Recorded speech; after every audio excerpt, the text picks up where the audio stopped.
अस्सलामुअलैकुम। उम्मीद करता हूँ आप सब लोग खैरियत से होंगे। आज मैं आपके लिए सिलसिलावार नावल ससुराल का एपिसोड 2 लेकर हाजिर हुआ हूँ। चलते हैं अपने एपिसोड की तरफ। शाम में जिरगा बैठा हुआ था और नाइला के मुताबिक मोमना को ज़्यादा प्यार किया जाता है और नाइला को नज़रअंदाज किया जाता है। शाम को अरफान मामू ने खाना खाते हुए मुझे डांटा है। नाइला ने गुस्से से अरफान साहब को देखा। क्यों डांटा, किस बात पर डांटा, ये भी बताओ। अरफान साहब ने भी सवाल किया। आपने कहा खाना भी नहीं पकता सही से इस घर में। नाइला की बेतुकी बात पर सब ही माथा पीट कर रह गए। मेरी बेटी इतनी लाडली रही है, इसे खाना बनवाते हो, इतनी जुर्रत अपनी इस लाडली मोमना से काम करवाओ ना। नाइला की माँ ने भी हिस्सा डाला। मोमना सर झुकाए बैठी सब सुन रही थी। रात को खाना मोमना ने बनाया था और इसे नहीं मालूम था कि अरफान चावल नहीं खाते। अरफान ने जब डांटा तो वहाँ सब मौजूद थे, सिर्फ नाइला नहीं थी जिसने खाना बनाया। इसे बुरा नहीं लगा तो इसको क्या तकलीफ है। सलमा ने नाइला को नीचा दिखाने के लिए मोमना का साथ दिया। जिरगा काफी लंबा था। आखिर नाइला की माँ ने फैसला सुनाया, नाइला को अलग कर दिया जाए और खाने पीने राशन वगैरह का खर्चा आप लोग उठाओगे। इस फैसले को मजबूरन सबको मानना पड़ा। मोमना, तुझे भी हम अलग कर रहे हैं। जैसे नाइला अपने कमरे में चूल्हा रखकर खाना पकाती है, तू भी पका लेना, मगर राशन का खर्चा हम नहीं उठाएंगे। सलमा ने अपने हाथ साफ किए। मगर अम्मी, मैं अलग नहीं होना चाहती, मैं आपके साथ ही रहूंगी, मोमना ने दर्द भरी आवाज में कहा। सलमा बेजारी से नजर डालकर उठ गई। मोमना उठकर आमिर के पास गई और इसे सूरत से आगाह किया। मोमना, मैं क्या कर सकता हूँ, अगर अब्बू कहते हैं तो हो जाते हैं अलग, आमिर ने मजबूर होकर कहा। मोमना उदासी हो गई। मम्मा, मैं अलग नहीं होती। मोमना ने अपनी मम्मा को फोन करके सारी बात बता डाली थी। मैं पूछती हूँ, इन लोगों से तुझे अलग नहीं करते, शाजिया बेगम ने इसे तसल्ली दी। मोमना के वालिद शहजाद साहब काफ़ी सख्त मिजाज थे, अपने इलाके के डॉन माने जाते थे। यही वजह थी इनके गुस्से से सब लोग ही डरते थे। इनके कहने पर मोमना को अलग नहीं किया गया, मगर अब मोमना की असल आजमाइश शुरू हो चुकी थी। इस दिन के बाद कुछ अरसा खामोशी रही थी। मोमना अपने कमरे में आराम कर रही थी जब इसके मोबाइल पर एक मैसेज मौसूल हुआ। मैसेज आमिर की मोमानी का था। उज़्मा मोमानी मोमना से इसकी शादी का लहंगा मांग रही थी। इनके भाई की शादी थी, कुछ दिनों तक लौटाने का वादा किया, मगर मोमना ने इनकार कर दिया। वो अपना लहंगा किसी को देना नहीं चाहती थी क्योंकि वो काफ़ी महंगा था और अगर ख़राब हो गया तो। और दूसरी बात, मोमना को लहंगा पहनना बहुत पसंद था। शादी से पहले किसी ने पहनने नहीं दिया। सब कहते कुंवारी लड़की नहीं पहन सकती, सो शादी के बाद वो लहंगा पहनकर अपना शौक पूरा करना चाहती थी। मोमना, उज़्मा को लहंगा चाहिए, दे दो इसे। सलमा ने कमरे में आकर हुक्म सादिर किया। अम्मी, मैं लहंगा नहीं देती, इसी को भी प्लीज, मोमना ने इल्तिजा की। मोमना, वो लहंगा वैसे भी हमने अपने रिश्तेदार से किराए पर लिया हुआ है, वापस तो करना है ना। सलमा ने एक और बम फोड़ा। क्या? मगर आप तो कह रही थी कि लहंगा मेरा है, वो मेरे पास ही रहेगा। आपको पता है ना मुझे लहंगा कितना पसंद है, इसलिए मैंने जाती लहंगे की फरमाइश की थी। मोमना हैरत और दुख के मिले जिले जज्बात लिए बोली। मोमना, जो भी है, अब लहंगा दे दो, उज़्मा खफा हो जाएगी। सलमा ने सख्त लहजे में कहा। कल ये लोग मुझसे जेवर भी छीन लेंगे, फिर क्या करूंगी। मोमना ने दिल में सोचा। खामोशी से उठी और लहंगा निकालकर दे दिया। पूरा दिन मोमना रो रो कर बेहाल होती रही, मगर फिर दिल को तसल्ली देकर खामोश हो गई। मैं अपना लहंगा किसी को भी नहीं देती बस, मोमना ने आंसू पोंछते अज़म किया। कुछ दिनों बाद उस्मा ने लहंगा वापस कर दिया, मगर लहंगा काफ़ी जगह से ख़राब हो चुका था। मोमना को बहुत दुख हुआ, मगर वो खामोश हो गई। शाम को सलमा लहंगा मांगने के लिए टपक पड़ी। मोमना, लहंगा दो, वापस करना है। मगर अम्मी, मैं लहंगा नहीं देती किसी को भी, प्लीज़। मोमना बेबसी से रोने पर आ चुकी थी। नहीं, जिनका है वो मांग रहे हैं, जल्दी निकाल कर दो। सलमा के दो टोक लहजे पर मोमना चुप हो गई और लहंगा वापस कर दिया। अबू, मेरा लहंगा छीन लिया आपने, और आज उज़्मा मोमानी ने भी मुझे बहुत बातें सुनाई हैं। क्या कहा इसने, बताओ। अरफान ने परेशानी से पूछा। वो कह रही थी कि शक्ल देखी है अपनी आईने में, जो लहंगा पहनोगी तुम, मेरी तरफ से लानत है तुम पर और तुम्हारे लहंगे पर, घटिया औरत। मोमना ने उज़्मा के मैसेज पढ़कर सुना दिए। कोई बात नहीं मोमना, खैर है, तुम लहंगे की खातिर ऐसे ना करो, मैं तुम्हें पैसे दूंगा, तुम और ले लेना। अरफान साहब ने बात टाली क्योंकि उज़्मा और इनका जो खुफिया रिश्ता था, इस वजह से वो उज़्मा को डांट नहीं सकते थे। इसलिए मासूम मोमना का मुंह बंद करवाया दिया। आमिर ऐसे क्यों कर रहे हैं ये? मोमना कमरे में आकर रो दी। भला वो मासूम इन सब चालाकियों को कैसे पहचान सकती थी? मेरी जान चुप हो जाओ, मैं तुम्हें ज्यादा अच्छा लहंगा लेके दूंगा, सब छोड़ दो। आमिर ने इसे गले लगाकर तसल्ली दी। नहीं आमिर, बात लहंगे की नहीं है, मेरी इतनी बेइज्जती कर दी उन्होंने, मुझे बहुत बुरा लगा। कोई है ही नहीं जो ऐसा जो मुझे सहारा दे। मोमना मसलसल रोए जा रही थी। मेरी जान, मैं हूं ना। उज़्मा की ऐसी फैंटी लगाई है कि आइंदा सोचकर बोले। आमिर ने मुस्कुराकर बताया तो मोमना ने बेयकीनी से इसे देखा, फिर मुस्कुराकर इसके सीने में चुभ सी गई। हम सफ़र अच्छा हो तो दुनिया वालों का डर नहीं होता। अरे मोमना, ये टमाटर कैसे काट रही हो? मोमना जो रात के खाने की तैयारी कर रही थी, सलमा की बात पर हैरत से इनको देखा। हमारे यहाँ ऐसे टमाटर नहीं काटते, गोल गोल काटो वरना कोई खाएगा नहीं। बेतुकी बात पर मोमना उलझ गई। टमाटर तो गल जाते हैं पकाते वक्त, इसमें ऐसा क्या है? मोमना ने भी मुस्कुराकर जवाब दिया, नहीं तुम रहने दो, खाना मैं खुद ही बना लूंगी, वैसे भी सबको मेरे हाथ के अलावा किसी का नहीं पसंद। सलमा ने छुरी इससे लेते हुए अदा से कहा, मैंने कल जो बिरयानी बनाई थी वो तो सबको बहुत पसंद आई थी, मोमना ने जताया। सलमा खामोशी से काम करने लगी। मोमना मुंह लटकाकर किचन से बाहर निकल आई। सीढ़ियां उतरकर वो नीचे अपने पोर्शन में आई। मोमना और इसकी जेठानी नीचे वाली मंजिल में रहते थे। 2 कमरे और एक एक वॉशरूम दोनों के हिस्से में थे। मोमना अपने कमरे में आके बैठ गई। आमिर जब ऑफिस से लौटा तो मोमना मुंह लटकाए बैठी थी। क्या हुआ? कुछ नहीं, आपका ही इंतजार कर रही थी, मोमना मुस्कुराकर कहती है। असल बात खोल कर गई। इसे पसंद नहीं था कि शोहर थका हारा घर आए और वो शिकायतें शुरू कर दे। माहौल खराब हो जाता है, यूं शोहर भी बेजार हो रहता है। कैसा दिन था? मोमना ने पानी का गिलास आमिर को पकड़ाते हुए सवाल किया। अच्छा था, तुम सुनाओ, क्या करती रही आज? बोर तो नहीं होती? आमिर ने इसके गिर्द बाजू का हिसार बनाते लाड से पूछा। बोर तो होती हूँ, आपके बगैर दिल नहीं लगता। मोमना ने प्यार से इसके सीने पर सर रखा। आमिर का प्यारा सा इसको सब कुछ बुला देता है, याद रहता है तो बस इसका आमिर का साथ। चलो, जब मेरा बेबी आ जाएगा तो वो बोर नहीं होने देगा, आमिर ने शरारत से कहा तो वो थेम सी गई। मोमना का 5वां महीना शुरू हो चुका था। आज वो चेकअप के लिए जा रही थी। आमिर के पास पैसे थोड़े कम पड़ रहे थे, इसलिए वो काफ़ी परेशान था। मोमना ने आमिर को परेशान देखा तो किसी सोच के तहत वो सलमा के पास पहुंची। अम्मी, मैंने आज चेकअप करवाने जाना है, अब उसे कुछ पैसे ले दें। मोमना ने किचन में खड़ी चाय पीती सलमा से थोड़ा झककर कहा।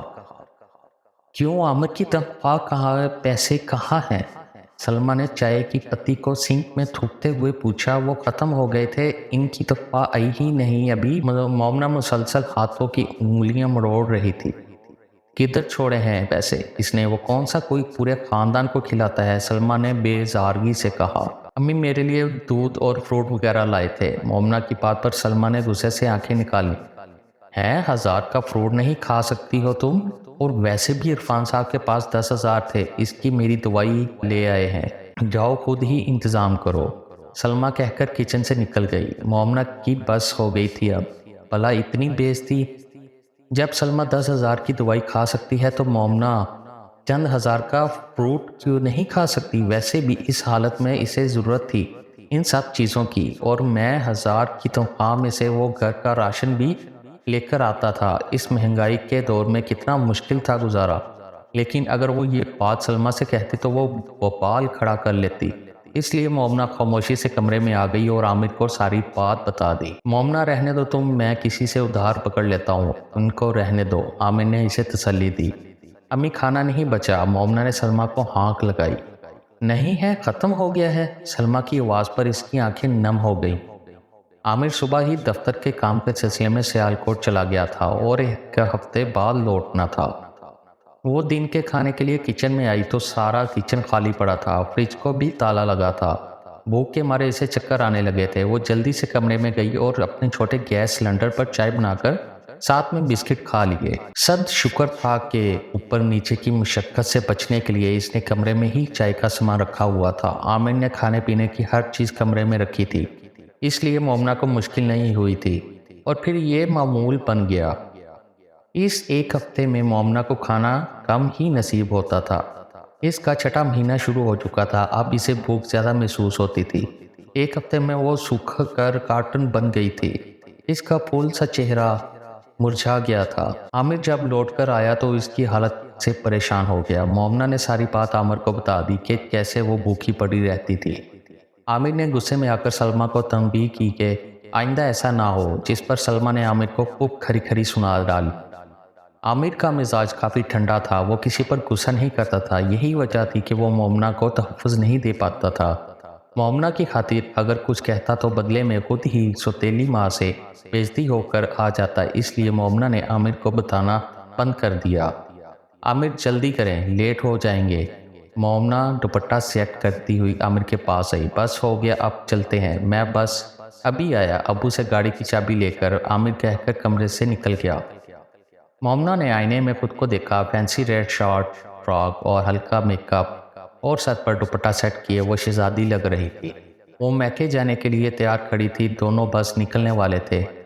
मोमना ने सैंडल्स पैरों में डाली और जल्दी से रूम से बाहर आ गई। मोमना सुनो, आमिर ने इसे बुलाया तो वह जल्दी से इसके पास पहुंची।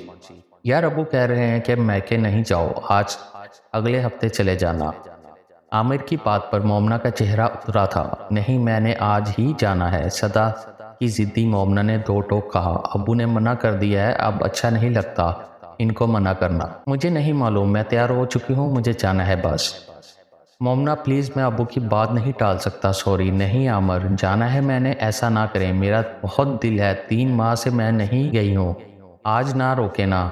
मोमना ने इल्तिजा की मगर आमिर ने गुस्से से इसे झटका। सुनती क्यों नहीं हो? नहीं मतलब नहीं, बस, आमिर कहकर कमरे से निकल गया। मोमना ने गुस्से से दरवाज़ा बंद किया। शोर की आवाज़ पर सब लोग नीचे आ गए। आमिर गुस्से से मोमना के पास आया। दरवाज़ा क्यों तोड़ रही हो? मार दूंगा। मार दें, जान छूट जाएगी आपकी, मोमना ने भी हठधर्मी से कहा तो आमिर ने गुस्से से इसे धक्का दिया। वो बेड पर जा लगी। इसके बाप को पता चला तो पता नहीं क्या होगा। पहले इसकी टांगे कब्र में है, ये कमीनी इसे मारकर ही छोड़ेगी। सलमा की बातों से मोमना ने गुस्से से आंखें बंद कर ली। सब लोग तमाशा देखकर वापस चले गए। आमिर गुस्से से बाहर निकल गया। मोमना बेड पर पड़ी रोती रही। गुस्सा करने की वजह से इसके नाक से खून बहने लगा और ब्लड प्रेशर हाई हो गया। काफ़ी देर बाद खुद को रिलैक्स करके इसने कपड़े बदले और जहन को पुरस्कून करने के लिए सोने लेट गई, मगर आंसू मुसलसल बह रहे थे। इतनी तकलीफ हुई थी आज इसे, ओ अकेली ही सबके तंज और नफरतें झेल रही थी। गलती आमिर की नहीं थी। मोमना इंतहाई जिद्दी और गुस्सीली तबीयत की मालिक थी। वो हमेशा जिद करती थी और आज आमिर ने इसकी जिद और गुस्से से तंग आकर इसकी बेइज्जती कर डाली। अपनी जगह ये भी ठीक था, मगर सब घर वालों के सामने आमिर ने इसे जलील किया। इस बात पर मोमना टूट सी गई थी। इसे तसल्ली देने भी कोई आगे ना बढ़ा। उल्टा सलमा तंज का तीर चलाकर चलती बनी। दिन गुजर रहे थे। मोमना ने आमिर से माफ़ी मांगकर मना लिया था, मगर सलमा के तंज अब इसकी बर्दाश्त से बाहर थे। इसने इरफान साहब को सब कुछ बताने का सोचा था ताकि इसका कोई मुस्बत हल निकल सके। शाम में इसने इरफान साहब को सब कुछ बता दिया। इरफान साहब ने सब घर वालों को इकट्ठा किया। मोमना ने जब सारी बातें दोहराई तो सब लोगों ने इसे गलत ठहराया। मोमना, सलमा इन बच्चों की सौतेली माँ है, इसने इनको पाला है, हम जानते हैं वो ऐसी नहीं है, समझी? अगर वो बुरी होती तो इन बच्चों को इतना प्यार ना देती। इरफान साहब ने सरासर सलमा की साइड ली।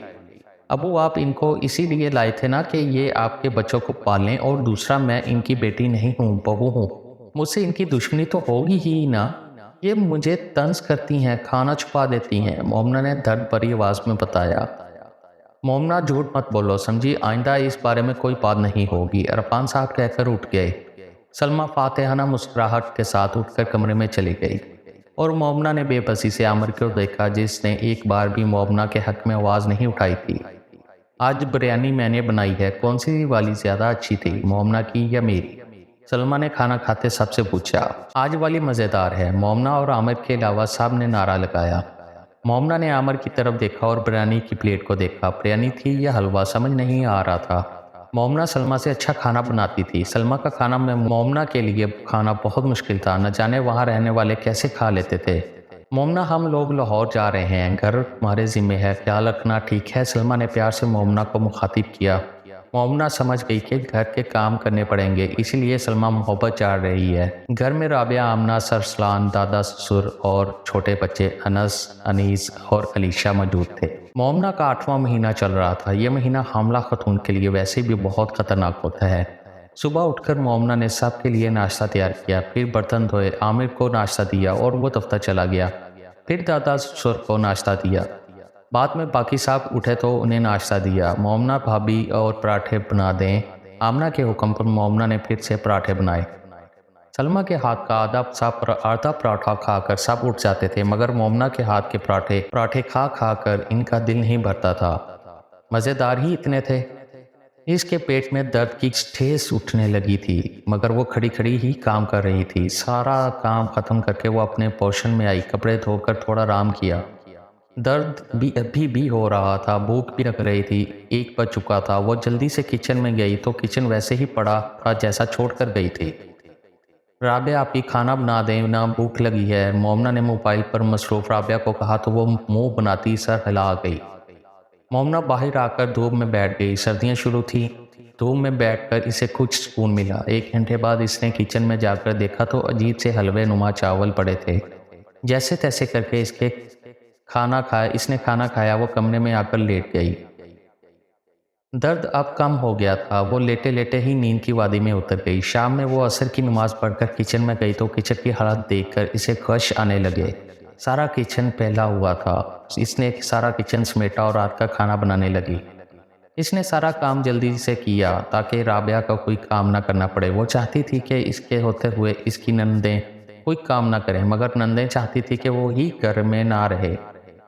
सब्जी तैयार करके इसने आटा गूंदा और बाहर आकर चहलकदमी करने लगी। शाम को मगरिब के बाद वो किचन में आई तो राबिया टेढ़ी मेढ़ी रोटियां बनाने में मसरूफ थी और बाकी सब खा रहे थे। गालपन दादा ससुर को भूख लगी थी, जिस वजह से वो मजबूरन काम कर रही थी। अपने लिए रोटी बना लो, और राबिया ने कहा, आप बना दो ना, मेरी तबीयत खराब है। मोमना के कहने पर इसे 2 चाइने के नक्शे बनाने पड़े। ये आटा किसने गूंदा है? सलमा की आवाज़ पर बाहर बैठी मोमना चौंकी। मोमना ने राबिया ने बताया, कैसा आटा है ये? इतना सख्त रोटी नहीं पकती और जगह जगह से जैसे पत्थर हों। सलमा ने बेजारगी से कहा, हालांकि आटा बहुत नरम और अच्छा था। मोमना ने सलमा के गूंदे आटे के बारे में सोचा। आटा इतना नरम होता है कि जैसे हलवा बनाया हो। न जाने वो रोटी कैसे बनाती है। इस आटे की मोमना तो जब भी रोटी पकाती अलग से गूंथती।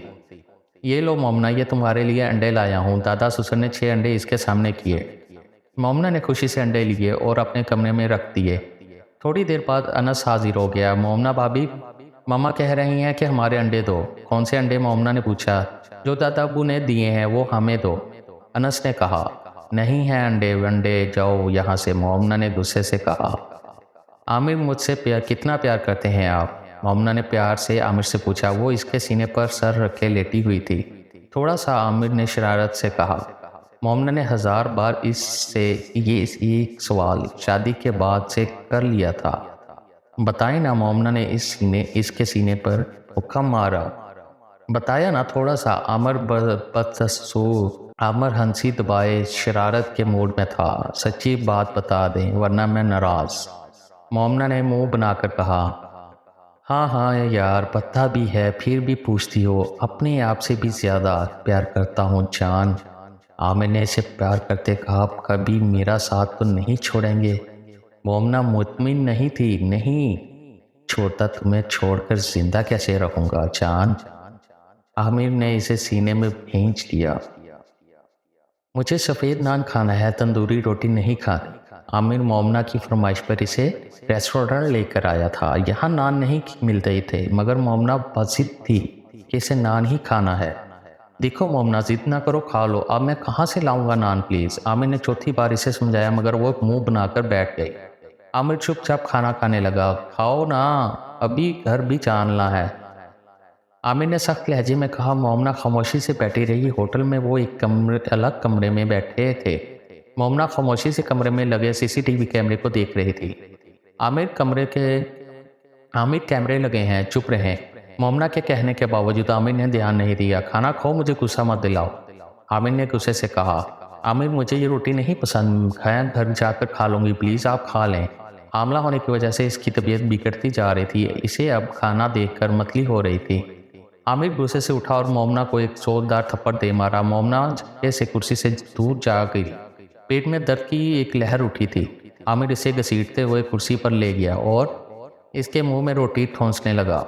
नवाला इसके हलक में फंस गया। खांसी के दौरे से इसके पेट में और दर्द होने लगा।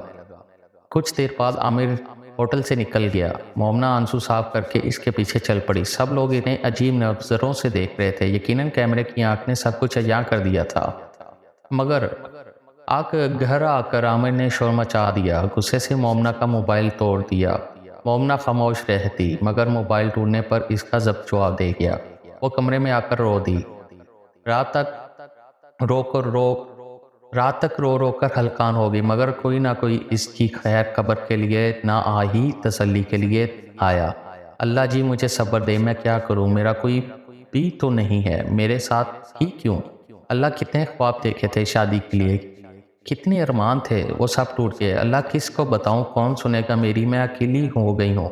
मेरे वालिदैन को पता चला तो, लोगों को पता चला तो सब बातें करेंगे, सब मजाक उड़ाएंगे। अल्लाह जी, वो अनीस वो 19 साल की मासूम और कम उम्र वो 19 साल की मासूम और कम अकल लड़की अपनी उम्र से ज़्यादा समझदार और साबरा थी।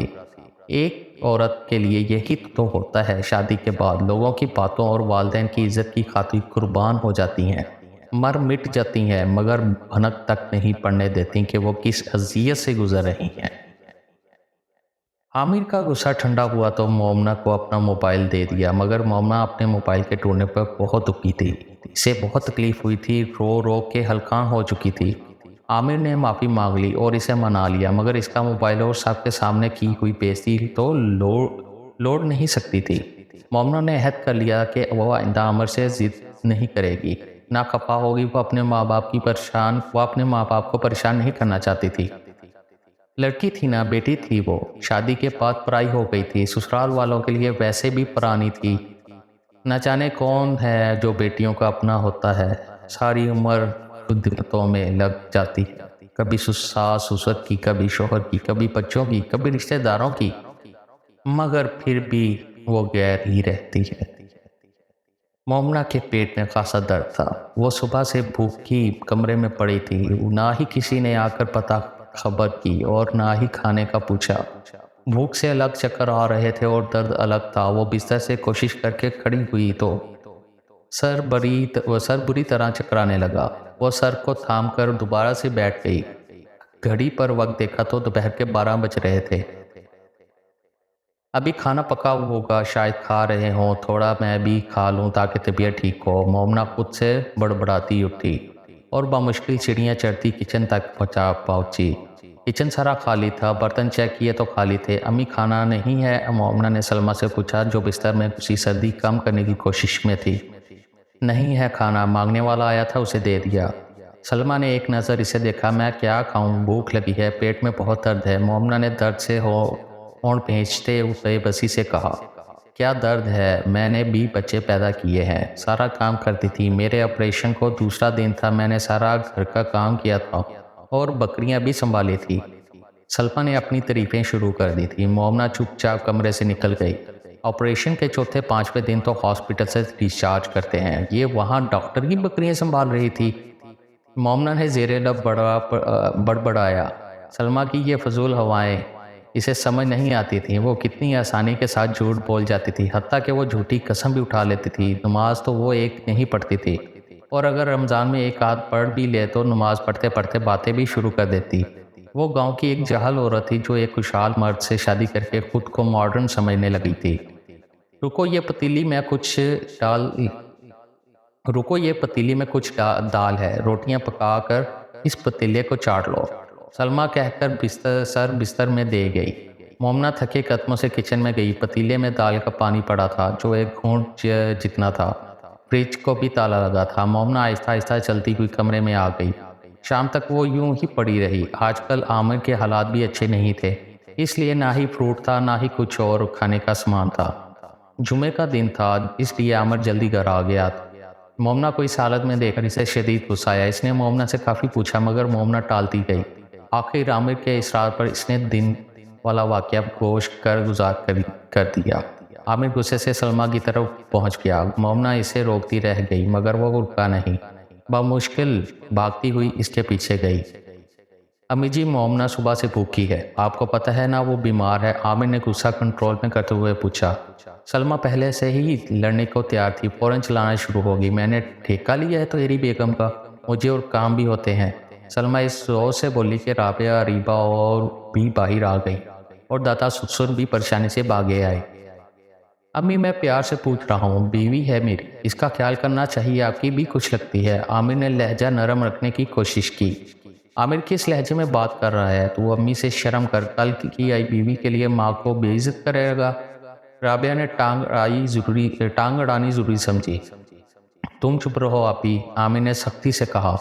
क्यों चुप रहे हैं? हाँ, तू कौन होता है ये कहने वाला? इस कमीनी की खातिर हमें बेइज्जत करेगा? अरीबा ने मोमना की तरफ इशारा करके कहा, जबकि सलमा अब खामोश तमाशाई बनी हुई थी, क्योंकि इसकी सपोर्टर्स बेटियां लड़ने मरने को तैयार खड़ी थी। यकीनन ये सब इनकी मिली भुगत थी। वो मोमना को घर से निकालना चाहती थी। मोमना खामोश खड़ी अपने पेट दर्द को भी बर्दाश्त कर रही थी और जो दर्द दिल में था उसे भी जब्त किए हुए थी। तो मेरे सामने ना आना, दफा हो यहाँ से, आमिर ने अरीबा को गुस्से से कहा। क्यों दफा हूँ? अपनी इस बीवी को दफा कर। अरीबा ने तमीज़ को साइड पर रखकर बदतमीजी शुरू कर दी थी। मोमना को खबरदार कुछ कहा तो जान से मार दूंगा। आमिर ने आज पहली बार मोमना का दफा किया था। दादा ससुर खड़े बेजारगी से मोमना को देखने लगे। फितने की जड़ यही है, इससे पूछो क्या मौत पड़ी है इसको। सलमा ने मोमना को धक्का दिया जिससे वो बिस्तर पर जा गिरी। दर्द की एक तेज लहर उठी और मोमना क्राफ कर रह गई। राबिया ने आमिर को धक्का दिया और कुर्सी पर गिरा दिया। सब बहनें और सलमा आमिर को खरी खरी सुनाने लगी। आमिर इन सब के साथ बहस में नाकाम हो रहा था। बेख्तियार उसकी आंखों में आंसू आ गए। वो ज़ारों की तार रोने लगा। सब औरतें मुसलसल इसे बातें सुनाने में मसरूफ थीं। मोमना अपने शोहर के आंसू बर्दाश्त ना कर सकी। आज उसकी बस हो गई थी। वो दर्द की परवाह किए बगैर उठी और जाकर राबिया के पास खड़ी हो गई। इधर बात करो, क्या कह रही हो? मोमना ने अपनी आंखें गुस्से से बड़ी करते हुए मुखातिब किया। ससुराल वाले मारते भी हैं, गालियां भी देते हैं। एक वक्त खाना ना खाती तो मर जाती क्या?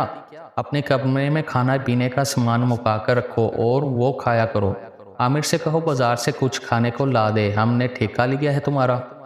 राबिया के लिए जोड़े तंज इसने खामोशी से सुना और फिर गुस्से से बोली, बीमार हूँ मैं, मरी नहीं हूँ। पहले भी तुम लोग भूखा ही रखते हो रहे हो और जो ससुराल वाले गालियां देते हैं वो तुम्हें मिलेंगे। तुम अपने ससुराल वालों को मार मार भी खाना और गालियां भी सुन लेना। मुझसे ये काम नहीं होते। मोमना इस जोर से चीखी कि इसकी आवाज़ सबको सिकते में ले आई। मोमना आज पहली बार बोली थी और सबको खौफजदा कर गई थी। राबिया अपना मंसूबा इतनी आसानी से कहाँ फेल होने देती। इसने ज़मीन पर बैठकर रोना शुरू कर दिया। तुमने मुझे इतनी बड़ी बद्दुआ दी है। मोमना राबिया के मसनूई आंसू इसे हैरान कर गए थे। बद्दुआ है, मोमना ने हैरानगी से कहा। राबिया को रोते देखकर सब नरम पड़ गए मगर मोमना हैरत और गुस्से से इसे देख रही थी। मोमना, इससे माफ़ी मांगो, तुमने गलत किया है। आमिर ने इससे माफ़ी मांगने का कहा तो मोमना हैरत से इसे देखने लगी। मैंने किसी को बददुआ नहीं दी, मैं माफ़ी नहीं मांगूंगी। मोमना ने राबिया की तरफ देखकर दांत पीसते दादा ससुर ने इसे बाजू से पकड़ा और धक्के देकर बाहर निकाल दिया। इंशाल्लाह नेक्स्ट वीडियो कल दोपहर के टाइम 2 बजे नेक्स्ट एपिसोड इंशाल्लाह अपलोड हो जाएगा।